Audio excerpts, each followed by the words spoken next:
जय श्री कृष्णा। गीता धाम गुरुकुल ऑनलाइन में आपका स्वागत है। आज अपन क्लास 12 का चैप्टर नंबर 3 अवयव यानी मैट्रिक्स का अध्ययन करेंगे। क्या है मैट्रिक्स? ये 4 नंबर की एक्सरसाइज है आपके बोर्ड ऑफ व्यू से और बहुत ही इजी तरीके से इसमें से क्वेश्चन पूछा जाता है और आपको उनका सही सिस्टमेटिक ढंग से उसका उत्तर देना है। अवयव क्या है, ये किसने दिया, किस लिए दिया, किस कारण हमारे लिए यूज़फुल है, ये हम पढ़ेंगे। तो अवयव क्या है? अवयव की खोज ज्यामितीय आकारों के स्थानांतरण, घूर्णन, परावर्तन, संकुचन आदि में हुई। सर्वप्रथम जे सिल्वेस्टर ने मैट्रिक्स शब्द का प्रयोग, अवयव को क्या कहते हैं?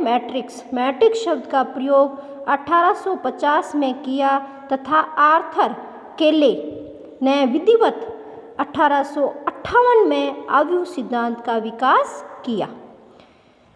परिभाषा क्या है? अवयव को निम्न प्रकार परिभाषित कर सकते हैं: समान राशियों या संख्याओं के उस व्यवस्थित क्रम को अवयव कहते हैं जिन्हें उन्हें पंक्तियों या स्तंभों के आयताकार या वर्गाकार विन्यास में लिखा जाता है। इन्हें पंक्तियों या स्तंभों में मतलब पंक्ति सीधी लाइन और स्तंभ खड़ी लाइन में के आयताकार या वर्गाकार विन्यास में लिखा जाता है। यह राशियाँ या संख्याएं वास्तविक अथवा सम्मिश्र हो सकती है, कोई भी हो सकती है। आपके चर राशियाँ भी हो सकती है, अचर भी राशियाँ हो सकती है, सम्मिश्र संख्याएं भी हो सकती है। अवयव का संकेतन क्या है? Matrix, notation of matrix. अवयव को प्राय अंग्रेजी वर्णमाला के बड़े अक्षरों से लिखा जाता है। किससे? कैपिटल लेटर से। तो अवयव को जैसे कैपिटल ए किससे प्रदर्शित किया जाएगा? अंग्रेजी के बड़े अक्षरों से। और उनके तत्वों को उनके संगत छोटे अक्षरों में अनुलग्न सफिक्स के साथ निम्नांकित प्रकार से कोष्टक में, जैसे ये स्मॉल लेटर लिखे जाएंगे। इसमें क्या लिखे जाएंगे? Small letter. अब ये सफिक्स क्या है? ये वाला अनुलग्न क्या है? इसका मतलब ये हुआ कि मैंने लिखा ये आपका मैट्रिक्स है। अब ये क्या है? यहाँ लिख रही हूँ मैं 11, यहाँ लिखूँगी मैं 12, यहाँ मैं लिखूँगी 21, यहाँ लिखूँगी 22। जैसे मैंने इसको लिखा, क्या लिखा? 11, 12, 21, 22। एक का मतलब क्या हुआ? पहली पंक्ति। एक का मतलब पहली पंक्ति और इस एक का मतलब पहला कॉलम। पहली पंक्ति दूसरा कॉलम, मतलब ये पंक्तियाँ होती हैं। पहली पंक्ति दूसरी पंक्ति, पहला कॉलम दूसरा कॉलम। तो यहाँ क्या अवयव आएगा? A11, पहली पंक्ति पहला कॉलम। ये पंक्ति पहले लिखी जाएगी, पहली पंक्ति, और ये कौन सा कॉलम है? दूसरा कॉलम। तो पहली पंक्ति दूसरा कॉलम 11, 12। ये कौन सी पंक्ति? दूसरी पंक्ति है, तो लिखूँगी दूसरी पंक्ति को दूसरी पंक्ति और यहाँ लिख दूँगी पहला कॉलम। इसको लिख दूँगी दूसरी पंक्ति दूसरा कॉलम। तो इस तरह से लिखा जाएगा। पहली पंक्ति पहला कॉलम 11, पहली पंक्ति दूसरा कॉलम 12, दूसरी पंक्ति पहला कॉलम दूसरी पहला 21, दूसरी पंक्ति दूसरा कॉलम 22। इस तरह से इनको लिखा जाएगा। इसी तरह अपन क्या लिख सकते हैं? जैसे 11, 12, 13, पहली पंक्ति पहला कॉलम, पहली पंक्ति दूसरा कॉलम, ये दूसरा कॉलम है, पहली पंक्ति तीसरा कॉलम, दूसरी पंक्ति पहला कॉलम, दूसरी पंक्ति दूसरा कॉलम, दूसरी पंक्ति तीसरा कॉलम। इसी तरह अब कौन सी पंक्ति? 1, 2, 3, तो तीसरी पंक्ति पहला कॉलम, तीसरी पंक्ति दूसरा कॉलम, तीसरी पंक्ति तीसरा कॉलम। इस तरह से भी लिखा सकता है बड़ा कोष्टक में, इसमें भी लिखा जा सकता है और 2 लाइनों के मध्य भी लिखा जा सकता है। मैट्रिक्स ऐसे लिखो, ऐसे लिखो और ऐसे लिखो, कोई फर्क नहीं पड़ता, किसी भी मेथड से लिख सकते हैं। अब आ रहा अवयव का ऑर्डर ऑफ मैट्रिक्स यानी अवयव का क्रम। तो हमेशा इसको किस क्रम में लिखा जाएगा? इसको हमेशा m इंटू n, m यहाँ होगी पंक्ति, m क्या होगी? पंक्ति, और n क्या होंगे? कॉलम। क्या होंगे? कॉलम। n पंक्ति और n column, m into n रूप में लिखा जाएगा। अब देखिए m इंटू n क्रम में लिखा जाएगा। अब देखिए अवयवों के प्रकार।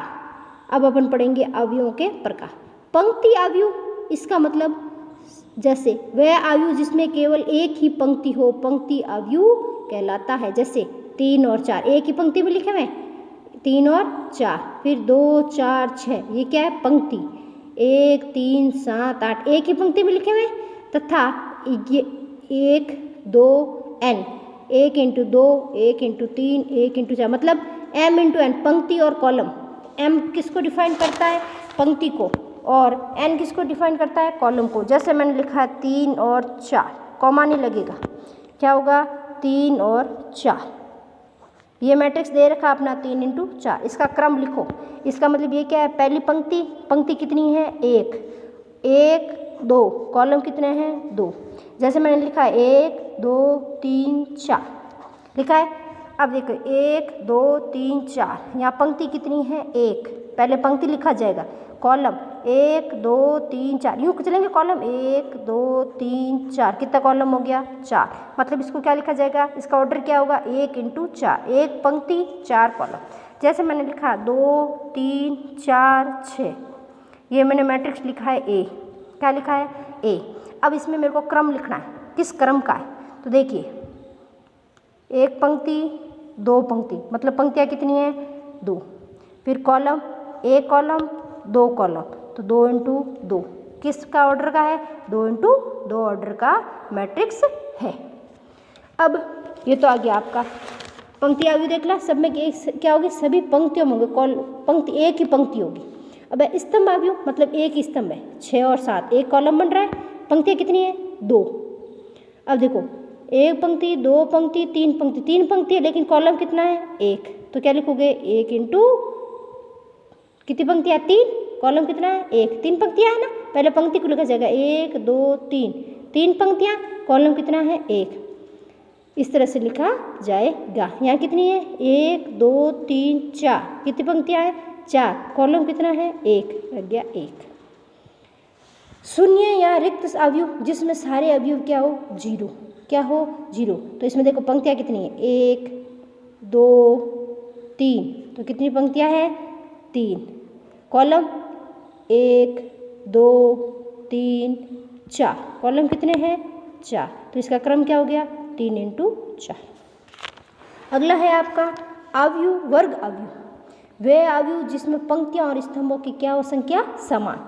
जैसे एक पंक्ति 2 पंक्ति, तो कितनी होगी 2 पंक्तियाँ, एक कॉलम 2 कॉलम, तो 2 इंटू 2। इसी तरह एक पंक्ति 2 पंक्ति, एक कॉलम 2 कॉलम, 2 इंटू 2। एक पंक्ति 2 पंक्ति 3 पंक्ति, column 1 column 2 column 3 column, 3 into 3 का वर्ग। वर्ग कब कहलाएगा, जब उसमें पंक्तियाँ और कॉलम क्या हो जाए बराबर। मुख्य विकर्ण, विकर्ण क्या होता है ये वाला अवयव, ये क्या कहलाता है मुख्य विकर्ण, क्या कहलाता है मुख्य विकर्ण। 1 2 3 A1 B2 C3, ये क्या कहलाता है मुख्य विकर्ण, विकर्ण के अवयव, मुख्य विकर्ण के अवयव। अब आपका आ गया विकर्ण अवयव, विकर्ण अवयव। विकर्ण अवयव वो होगा जिसमें बाकी वाले सभी अवयव क्या होंगे 0, और विकर्ण विकर्ण के अवयव हमारे पास उपस्थित रहेंगे, वो क्या कहलाता है विकर्ण अवयव। जैसे अब ये है 1 1 1, विकर्ण के अवयव है, बाकी सब क्या आ रहे हैं 0, तो ये क्या कहलाता है विकर्ण अवयव। अदिश अवयव, अदिश अवयव इसका मतलब क्या हो, जहाँ संख्या अचर नहीं हो, a आ जाए x आ जाए k आ जाए, ये सभी क्या कहलाते हैं अदिश अवयव, क्या कहलाते हैं विकर्ण अवयव होना चाहिए। अवयव तो विकर्ण होना चाहिए, इसका मतलब विकर्ण विकर्ण के अवयव होना चाहिए, बाकी सब 0 होना चाहिए। लेकिन विकर्ण में भी अपने पास यहाँ तो थे 3 और 4 संख्याएं थी, लेकिन यहाँ क्या आ रहा है a, यहाँ क्या आ रहा है k, ये सभी क्या है अदिश अवयव। इकाई अवयव जिसमें वही विकर्ण अवयव होना चाहिए, लेकिन यहाँ अवयव क्या होना चाहिए एक एक, क्या आना चाहिए एक एक, एक एक आते ही क्या कहलाया इकाई अवयव, क्या कहलाया इकाई। इकाई मतलब 1, बाकी अवयव 0, क्या आएंगे 1, बाकी अवयव 0, ये क्या कहलाता है इकाई अवयव। फिर त्रिभुजीय अवयव क्या है त्रिभुज अवयव, मतलब ऊपरी त्रिभुज और ऊपरी त्रिभुजीय, और दूसरा होगा आपका निम्न त्रिभुजीय। ऊपरी त्रिभुज में क्या है ऊपर ऊपर त्रिभुज बनेगा, देखो विकर्ण बना के क्या बन गया त्रिभुज, ऊपरी ऊपरी क्या बन गया त्रिभुज और नीचे वाले क्या आ गए 0। इसी तरह ये देखो ये क्या बन रहा है त्रिभुज, क्या बन रहा है त्रिभुज और नीचे के अवयव क्या हो गए सब 0, तो ये क्या कहलाया ऊपरी त्रिभुज। अगर इसी तरह ऊपर में आ जाए ये देखो 0 और नीचे आ जाए त्रिभुज तो क्या हो गया निम्न त्रिभुज, क्या हो गया निम्न त्रिभुज। जैसे ये नीचे बन रहा है त्रिभुज तो क्या बन गया निम्न त्रिभुज। फिर अगर आयताकार अवयव मतलब जितनी पंक्तियां हैं उतने क्या है कॉलम 1 2 3 1 2 3, 3 पंक्ति 3 कॉलम। फिर है क्षैतिज मतलब 3 पंक्तियां 3 कॉलम। ऊर्ध्वाधर में क्या है 1 पंक्ति 2 पंक्ति 3 पंक्ति 4 पंक्ति, 4 पंक्ति और 3 कॉलम, तो ये क्या हो गया ऊर्ध्वाधर खड़ा है और ये लेटा है। क्षैतिज का मतलब क्या होता है लेटा हुआ ये यूं, और ऊर्ध्वाधर का मतलब क्या होता है सीधा खड़ा। ऊर्ध्वाधर रेखा होती है ना वाई अक्ष और क्षैतिज रेखा कौन सी होती है एक्स अक्ष। ये लेटे हुए हैं और ये खड़े हैं। अब देखिए इससे संबंधित उदाहरण, देखिए उदाहरण करेंगे अपन किससे मैट्रिक्स से संबंधित उदाहरण।